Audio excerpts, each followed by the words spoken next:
ሎካባያ ብሔራዊ ፓርክ በውቡና ለምለሙ የሲዳማ ክልል የሚገኝ ፓርክ ነው። ሎካባያ ከሐዋሳ ከተማ ተነስተው ወደ ዲላ በሚወስደው መንገድ ተጉሰው አፖስቶ ሳይደርሱ በስተቀኝ ወደ ሎካባያ ወረዳ በመጓዝ የሚያገኙት ፓርክ ነው። ከፓርኩ በቅርብ ርቀት የምትገኘው ከተማ ሃንጣጤ ትባላለች። ከተማዋ ከሲዳማ ዞን ወረዳዎች አንዱ የሆነው የሎካባያ ወረዳ ዋና ከተማ ስትሆን ከሐዋሳ በ55 ኪሎ ሜትር ርቀት ላይ ትገኛለች። የሎካባያ ወረዳ 40,000 ሄክታር ስፋት ያለው ሲሆን የወረዳው ከፊል አካል በስምጥ ሸለቆ ክልል ውስጥ የሚገኝ በመሆኑ ከአጠቃላዩ የቆዳ ሽፋን ውስጥ 83% የሚሆነው ቆላማ ወይም እርጥብና ደረቅ የአየር ንብረት ያለው ነው። የወረዳው አማካኝ የሙቀት መጠን 20 ዲግሪ ሴንቲግሬድ ይደርሳል።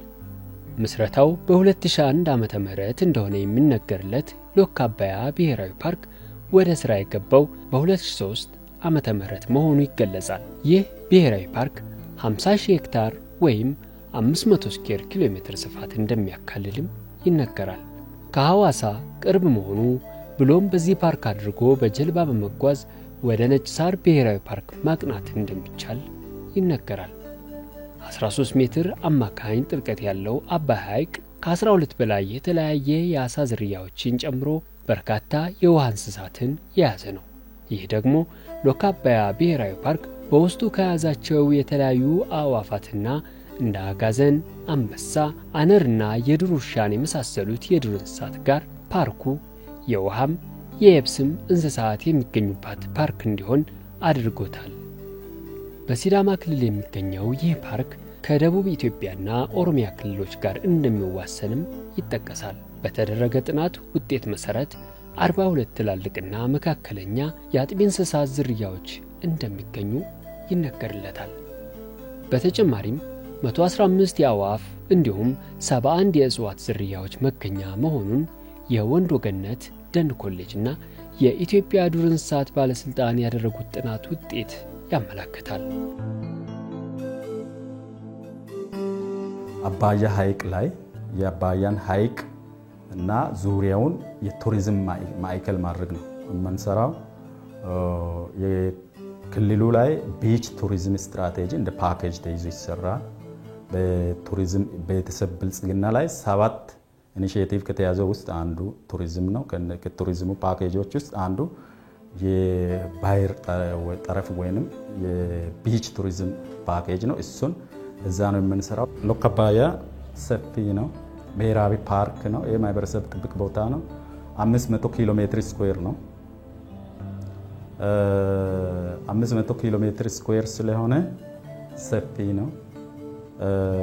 በቱሪዝም ትስስር ከሲዳማ ወደ ኦሮሚያ ጉጂ፣ ከኦሮሚያ ጉጂ ወደ ሲዳማ፣ ከሲዳማ ወደ አርባ ምንጭ ከተማ እስከ ነጭ ሳር በውሃ ላይ ትራንስፖርት ማድረግ የሚቻል እንደ ሀገርም ብሉ ቱሪዝም ወይንም ውሃ ላይ ቱሪዝም ስትራቴጂ ተደርጎ በከፍተኛ ደረጃ እየተሰራ በወላይታ በኩል፣ በአርባ ምንጭ በኩል፣ በኦሮሚያ ጉጂ በኩል እየተሰራ በእኛ በሲዳማ በኩል እየተሰራ ያለ ስለሆነ እንደ ሀገር ጭምር ትልቅ የቱሪዝም ማዕከል የሚሆን ቦታ ስለሆነ በአመት ከግማሽ ሚሊዮን በላይ የማስተናገድ አቅም ያለው እኛ 20 ኪሎ ሜትር ላይ አባያ ሐይቅ በፓርኩ የሚዋሰንበት ቦታ ላይ የተለያዩ ሪዞርቶች፣ ሎጆች፣ የቱሪስት ማዘውተሪያ ቦታዎች፣ የካምፕ ቦታዎች ይገነባሉ። በቁጥር ብዙ 20 ኪሎ ሜትር የሚሆን ማለት ነው። በዚህ ላይ እኛ ለማሳያ የሚሆን ነው የገነባነው። የኛ ሎጅ ለማሳያ የምትሆን ነው የተገነባቸው። ብዙ ፍሎዎች አሉ እዛ ከፓርኩና በሐይቁ መሃል ብዙ ፍሎዎች አሉ።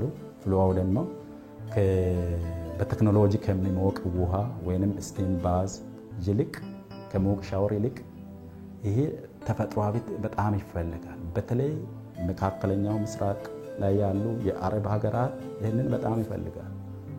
የጤና ጥቅምም አለው። ከዛ አኳያ በጣም ስለሚመጡ ከሌሎች ክልሎች ጋርም በቱሪዝሙ ትስስር ስለሚኖረው በእኛ የገባ ሄዶ አርባ ምንጭ ይወጣል፣ ከአርባ ምንጭ የገባ በዚህ ይወጣል። ብዙ ፍሰት ያለው ስለሆነ ወደ 500 ሰው በአመት የማስተናገድ አቅም ያለው ቦታ ሰፊ እና ይሄ ነው ያለው። የሱ ደግሞ አሁን ሎጅ እኛ እየገነባን ነው ያለው። የራሺያ ኤምባሲ እዛ ሪዞርት እየሰራ ነው ያለው።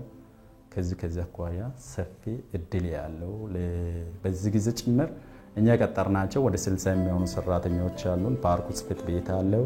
ከዛ ባለፈ ግን በዙሪያ ያለውን ማህበረሰብ በከፍተኛ ደረጃ የቱሪዝም ስራ እድል በማህበራት በተለያዩ ነገሮች እንዲደራጁ የምናደርግበት ትልቅ ቦታ ነው። በእኛ 2022 ላይ ያልቃል ሁሉ ነገሩ ይጠናቀቃል። ባይዘው አሁንም ቱሪዝሙ ፍሰቱ አለው። ቱሪስቶች ሄደው ያድራሉ፣ ካምፕ አድርገው ያድራሉ። ግን በሙሉ አቅሙ ቅድም የምንለውን ከሌሎች ክልሎች ጋርም ተገናኝተን ትስስር ፈጥረን የገበያ ፍሰት አዘጋጅተን በከፍተኛ ደረጃ ጠንከር ያለ ተፈጥሮ ትዕይንት ያለበት አካባቢ ነው። እንደምታወቀው ሲዳማ ክልል ያሉት ወደ ምዕራብ የሚፈሱ ወንዞች ጅጌሳ፣ ለጋዳራ፣ ማላዎ፣ ግዳቦ የሚባሉት ትላልቅ ወንዞች በዚያ ሐይቅ ነው የሚገቡት። ከኦሮሚያ እንደዚህ ነው፣ ከደቡብ ክልል እንደዚህ እና ትልቅ ቦታ ብላቴ ወንዝ ሁሉ እዛ እንትን የሚልበት ትልቅ ሐይቅ ነውና ያንን በትልቅ ዕውቀት በትልቅ ካፒታል እና በትልቅ ኤነርጂ ነው ይሄ የሚለው።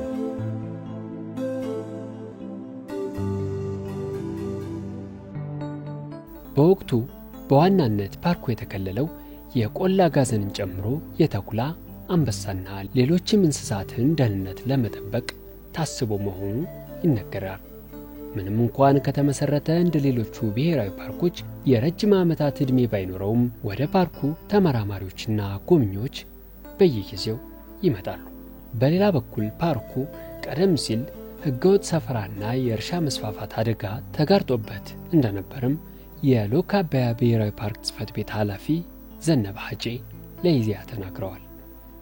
ይህን ሕገወጥ ድርጊት ለመከላከል ከባለድርሻ አካላት ጋር በመሆን በ2016 ዓመተ ምህረትና በ2017 ዓመተ ምህረት በተከናወነ ሥራ 761 አባወራዎችን ከፓርኩ ማስወጣት መቻሉን አረጋግጠዋል።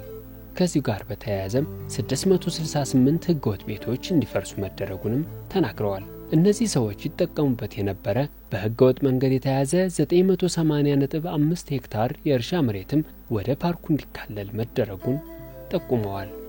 ሕገወጥ ተግባራትን በመከላከል ረገድ ተጨባጭ ውጤት ተገኝቷል ያሉት ኃላፊው አሁን ላይ የፓርኩም ሆነ በውስጡ የሚኖሩ ዱር እንስሳት ደህንነት መጠበቁን ነው የተናገሩት። ከ30 ሚሊዮን ብር በሚልቅ ወጪ በፓርኩ ውስጥ ሎጅ የተገነባ መሆኑን አስታውቀዋል። ከዚሁ ጋር በተያያዘ ከ128 በላይ ጊዜያዊ እንዲሁም 4 ቋሚ የሥራ ዕድል መፈጠሩን አብራርተዋል። በሌላ በኩል 120 ሰዎች በ4 ማኅበር ተደራጅተው በአሳ ማስገር ዘርፍ የሥራ ዕድል እንደተፈጠረላቸው አንስተዋል። ከዋናው አስፋልት ወደ ፓርኩ የሚወስደው 76 ኪሎ ሜትር መንገድ ደረጃውን ጠብቆ አለመገንባቱ በርካታ ጎብኚዎች ወደ ፓርኩ በምቾት እንዳይጓዙ ስለሚያደርግ የሚስተካከልበት ሁኔታ እንዲመቻችም ጠይቀዋል።